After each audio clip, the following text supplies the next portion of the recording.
Na semana passada, um esquisito é um esquisito. O Mark Zuckerberg veio à Casa Branca e bajulou-me. Sim, adoraria jantar consigo. Adoraria levar a minha adorável esposa. Muito bem, Mark, entra. Senhor, é o número 1 no Facebook. Gostaria de o felicitar. Muito obrigado, Mark, agradeço. O charme incomparável de Donald Trump. Desta vez dirigido a Mark Zuckerberg, fundador do Facebook e da Meta, que hoje é dona das 3 redes sociais mais utilizadas do mundo: o Facebook, o WhatsApp e o Instagram. Para além de dezenas de outras empresas de publicidade online, realidade virtual e, mais recentemente, de inteligência artificial. Há qualquer coisa estranha nas palavras de Trump e não é um insulto, porque a esses já nos habituamos. Trump diz que, na semana passada, Zuckerberg foi à Casa Branca com o rabo entre as pernas, beijar-lhe os pés e dizer-lhe que ele, Trump, era o número 1 no Facebook. Mas em setembro de 2022, quando fez este discurso, Trump já não era presidente há mais de um ano. E nessa altura também tinha sido banido do Facebook por ter incentivado as ações que culminaram com a invasão do Capitólio a seguir à sua derrota nas eleições presidenciais de 2021. A história é factualmente impossível. Pode ter sido um episódio de confusão mental ou só uma oportunidade gratuita para atacar a indisciplina de Zuckerberg, que nunca foi um grande apoiante das ideias trumpistas, como se comprova neste excerto de um post do fundador do Facebook, escrito e publicado em 2017. Os meus bisavós vieram da Alemanha, Áustria e Polónia. Os pais da Priscila eram refugiados da China e do Vietnã. Os Estados Unidos são uma nação de imigrantes e devemos ter orgulho disso. Como muitos de vocês, estou preocupado com o impacto das recentes ordens executivas assinadas pelo presidente Trump. Expandir o foco da aplicação da lei para além das pessoas que são ameaças reais tornaria todos os americanos menos seguros. Mais ou menos na mesma altura desta publicação, o Facebook tinha acabado de lançar um programa de verificação de factos que manteve em vigor durante a pandemia para a irritação de Trump e dos seus aliados. Em 2021, já sabemos, o ex-presidente foi mesmo banido do Facebook. Não admira que um ano e meio depois ainda guardasse ressentimentos e rancores face a Zuckerberg. Como veremos, a seu tempo, também este bilionário acabaria por prestar vassalagem ao Rei Louco. Eu sou a Mariana Mortágua e este é o podcast Senhores do Algoritmo, uma série sobre redes sociais, inteligência artificial e as distopias autoritárias dos homens mais ricos do mundo.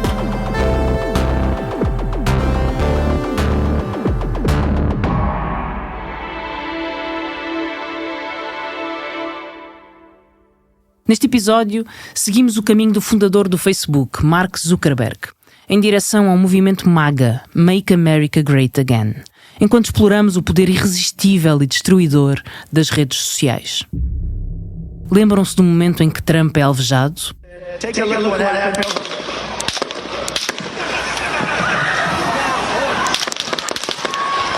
Foi com ele que abrimos o primeiro episódio deste podcast. E é a ele que regressamos agora, em busca daquele clique que fez Zuckerberg mudar de lado. O primeiro sinal foi dado nesta entrevista à Bloomberg, ainda antes das eleições presidenciais de 2024. Já fiz algumas coisas a título pessoal no passado. Não tenciono fazer isso desta vez, o que inclui não apoiar nenhum dos candidatos.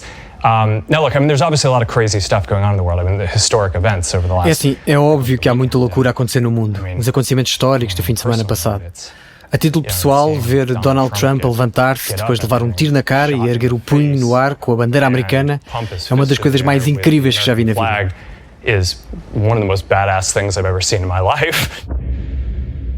Pouco tempo depois, Zuckerberg entrava na fotografia da tomada de posse de Trump, acompanhado de Elon Musk, Jeff Bezos e Tim Cook, o CEO da Apple. Passados mais uns meses, quase todos marcam presença na Casa Branca para se comprometerem perante o presidente quanto a investimentos futuros nos Estados Unidos da América.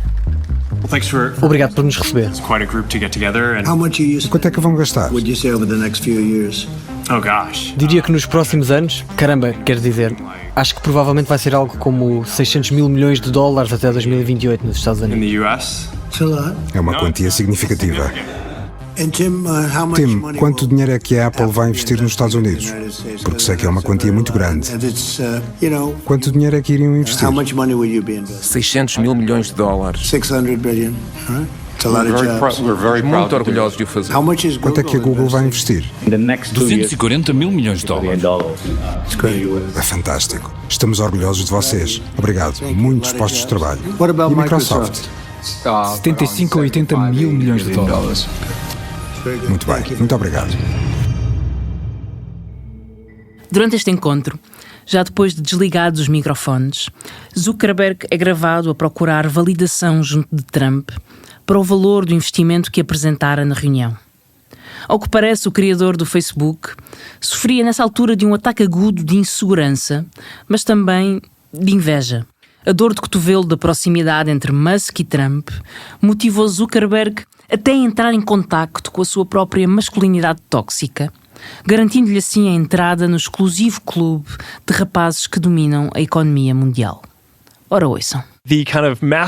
Eu acho que este tipo de energia masculina é positiva e, obviamente, a sociedade tem muito disso. Mas penso que a cultura empresarial estava realmente a tentar afastar-se disso. Acho mesmo que há algo de verdade. Todas estas formas de energia são positivas e acho que ter uma cultura que valoriza um pouco mais a agressividade tem os seus próprios méritos. Para agradar Trump, Zuckerberg não perdeu tempo a mostrar serviço. E começou pelas regras da sua criação mais demoníaca, o Facebook. Eis o que vamos fazer. Vamos livrar-nos dos verificadores de factos, vamos simplificar as nossas políticas de conteúdo e eliminar uma série de restrições sobre temas como a imigração e o género, que estão basicamente desfasadas do discurso dominante. Tudo isto, claro, em nome da liberdade de expressão e da proteção das empresas norte-americanas face à mão reguladora da União Europeia. Vamos trabalhar com o Presidente Trump para fazer frente aos governos de todo o mundo que estão a perseguir as empresas americanas e a pressionar que haja mais censura. Para percebermos a gravidade das decisões mais recentes de Zuckerberg, devemos começar por responder a uma pergunta simples. O que é, afinal, o Facebook? É um motor de pesquisa para pessoas?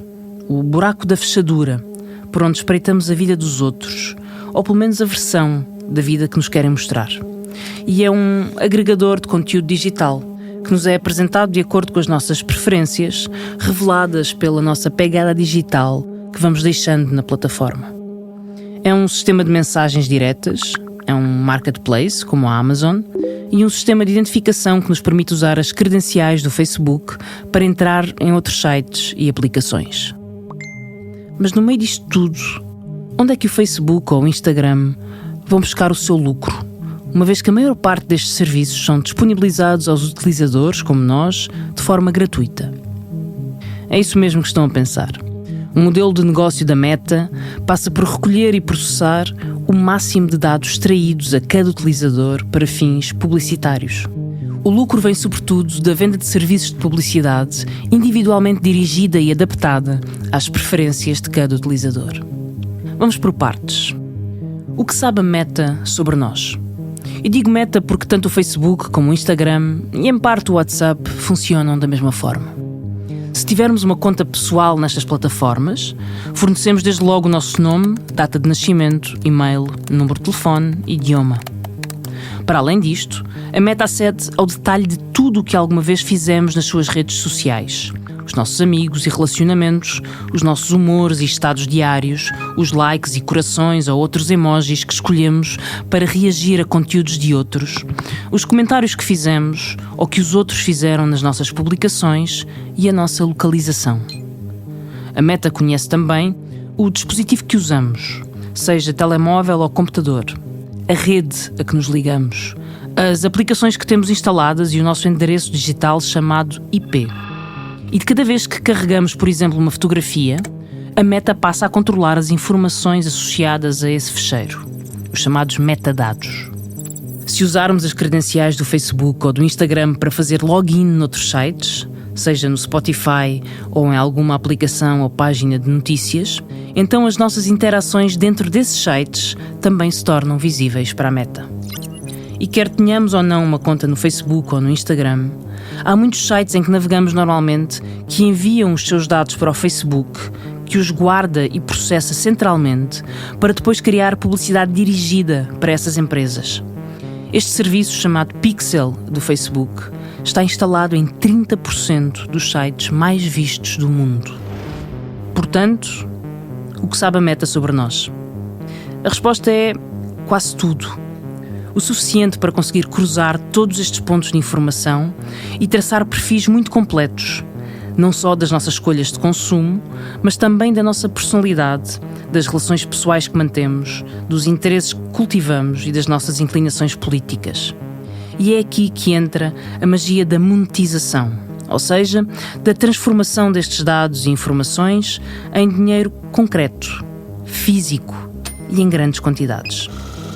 Na maior parte dos casos, a tradução mais óbvia desta estratégia são os anúncios que vemos no Facebook, no Instagram ou em outros sites e que parecem perseguir os nossos gostos ou pesquisas recentes que fizemos.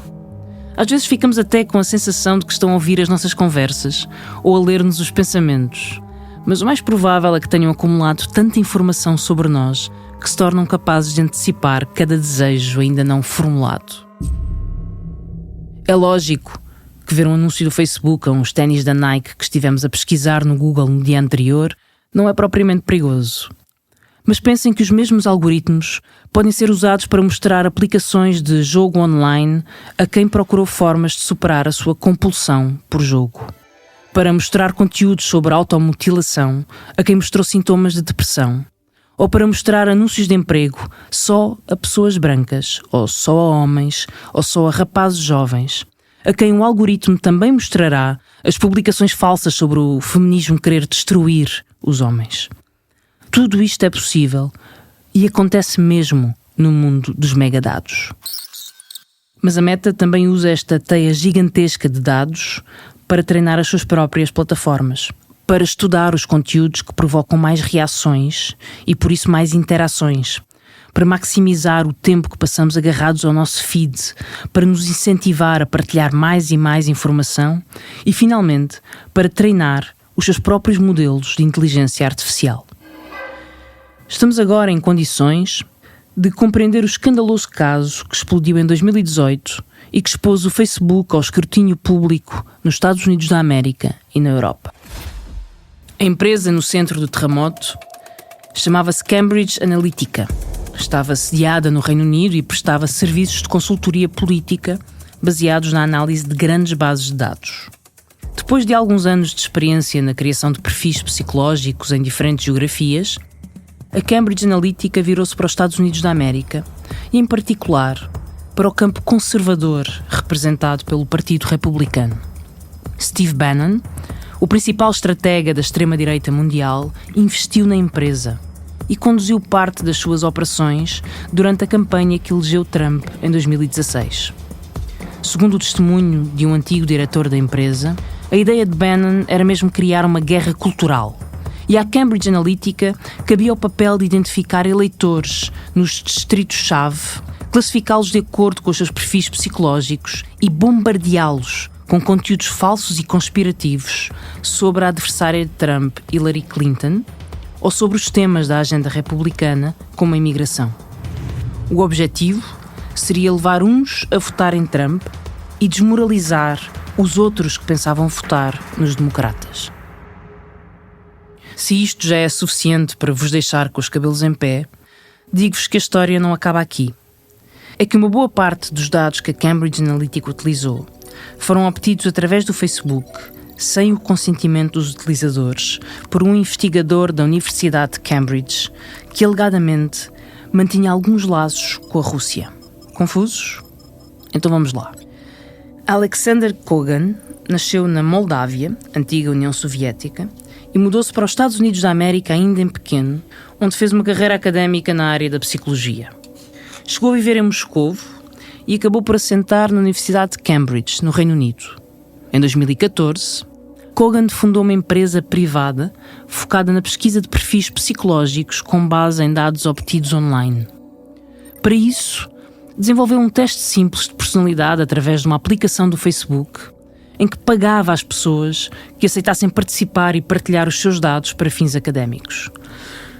Mas ao autorizarem esta operação, os utilizadores estavam também a permitir que a empresa de Logan acedesse aos dados de Facebook de todos os seus amigos online. Desta forma, uma amostra de algumas centenas de milhares de pessoas tornou-se numa gigantesca base de dados, alimentada pelos perfis de 87 milhões de pessoas, que acabou nas mãos da Cambridge Analytica e, portanto, de Steve Bannon e de Trump. Quando saiu, a notícia arrebentou como uma bomba e deu até origem a inquéritos parlamentares no Parlamento Europeu, no Reino Unido e nos Estados Unidos da América, em que Zuckerberg foi grelhado.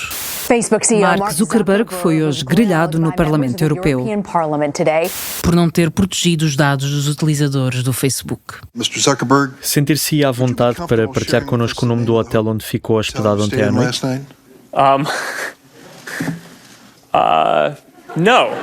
Não.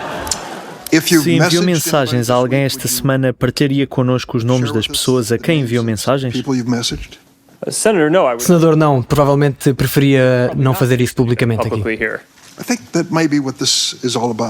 Acho que talvez seja disso que se trata, o seu direito à privacidade, os limites desse direito e o quanto se abdica na América moderna em nome de ligar as pessoas em todo o mundo. Depois deste escândalo, o CEO do Facebook seria chamado ao Congresso norte-americano pelo menos 7 outras vezes.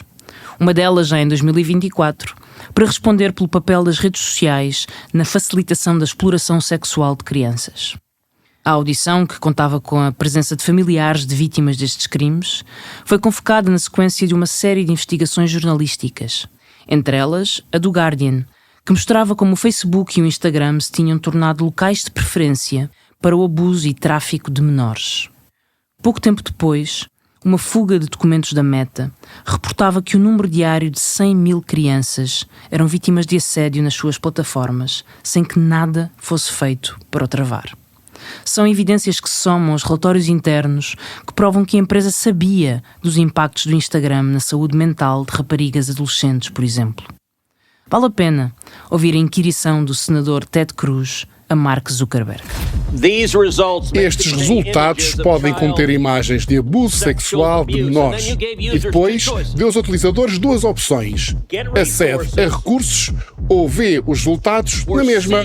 Sr. Zuckerberg, em que raio estava a pensar? Quando pensamos que existe alguma possibilidade disso acontecer...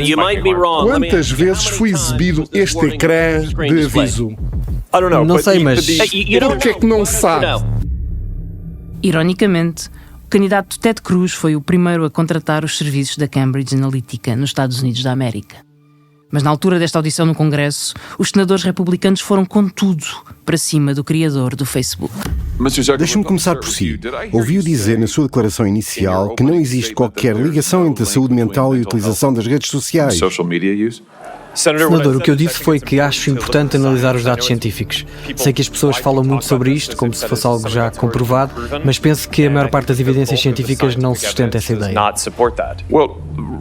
Bem, na verdade, deixe-me apenas recordar-vos alguns dados científicos. A vossa própria empresa, o Instagram, estudou o efeito da vossa plataforma nos adolescentes. Deixe-me ler-vos algumas citações da reportagem do Wall Street Journal sobre este assunto. Início de citação. Os investigadores da empresa descobriram que o Instagram é prejudicial para uma percentagem considerável de adolescentes, sobretudo para as raparigas adolescentes. Fim de citação. Eis uma citação do vosso próprio estudo. Início de citação. Agravamos os problemas de imagem corporal em uma em cada 3 adolescentes. Fim de citação. Eis outra citação. Início. Os adolescentes culparam o Instagram, isto é do vosso estudo, pelo aumento das taxas de ansiedade e depressão. Esta reação foi consistente em todos os grupos. Isto é do vosso estudo. Tentamos compreender o feedback e o que as pessoas pensam sobre os serviços para que possamos melhorá-los. O seu próprio estudo afirma que vocês pioraram a vida de uma em cada 3 adolescentes do sexo feminino, que aumentam a ansiedade e a depressão. É isso que diz, e vocês estão aqui a testemunhar publicamente perante nós que não existe qualquer ligação. Há anos que fazem isto. Trata-se de raparigas com idades compreendidas entre os 13 e os 15 anos. 37% delas relataram ter sido expostas a nudez indesejada na plataforma nos últimos 7 dias. 24% afirmaram ter sofrido avanços sexuais indesejados, foram alvo de propostas indecentes nos últimos 7 dias e 17% afirmaram ter-se deparado com conteúdos relacionados com automutilação que lhes foram apresentados nos últimos 7 dias. Sei que está a par destas estatísticas porque ele lhe enviou um e-mail onde explicava tudo ao pormenor. Gostaria de o fazer agora? Estão aqui. Está na televisão nacional. Gostaria de pedir desculpa pelo que fez a estas boas pessoas. O pedido de desculpas de Zuckerberg ficou registado para a posteridade, mas não serviu de muito. Já o ouviram, depois disso, a explicar a sua decisão de desinvestir ainda mais na verificação de conteúdos online, mesmo sabendo dos efeitos terríveis da desinformação, da disseminação de discursos de ódio e da sua utilização para crimes de exploração sexual ou dos impactos dos algoritmos na saúde mental de jovens e de adultos. E do Partido Republicano, que interrogou e expôs tudo isto com tanta determinação. O que podemos esperar? Nada. Trump ganhou as eleições em 2025 e deu carta branca às redes sociais. Foi mesmo uma das primeiras medidas que tomou e que pretende completar com a desregulação completa das experiências em inteligência artificial. Após anos e anos de esforços federais ilegais e inconstitucionais para restringir a liberdade de expressão, assinarei também um decreto presidencial para pôr imediatamente fim a toda a censura governamental e restaurar a liberdade de expressão na América. Um dos primeiros decretos presidenciais do presidente Donald Trump afirma que irá pôr fim à censura federal, mas o que é que isso significa na prática? Trump argumenta que a administração de Joe Biden contactou indevidamente as empresas de redes sociais a respeito de mitos e desinformação. Ele argumenta que esse contacto foi coercivo e levou à repressão da liberdade de expressão legítima dos americanos. Está a ordenar aos funcionários federais que ponham fim a esse tipo de comunicação. Para vos descansar, digo-vos que na União Europeia as coisas são ligeiramente diferentes. Não tanto nos impactos das redes, mas sobretudo na captura e utilização de dados pessoais, graças ao famoso RGPD, o Regime Geral de Proteção de Dados. As leis europeias que consagram direitos digitais estão por isso sob o ataque cerrado dos senhores do algoritmo e do seu maior aliado político, Donald Trump. No próximo episódio vamos explorar com mais profundidade este regime de vigilância permanente em que vivemos. Até lá, já sabem, nem tudo o que é ouro reluz, nem todos os que vagueiam andam perdidos.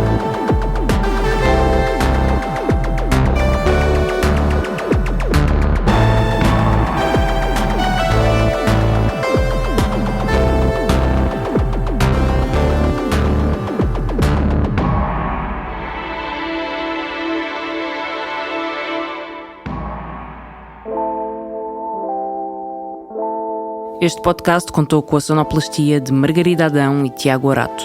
A produção é de Amilcar Correia, a revisão é de Rubem Martins, o genérico é um original de Benjamin. Para não perder os novos episódios, subscreva este podcast do Público na sua aplicação preferida. Para além deste programa, há mais para descobrir em público.pt/podcasts. O Público fica no ouvido.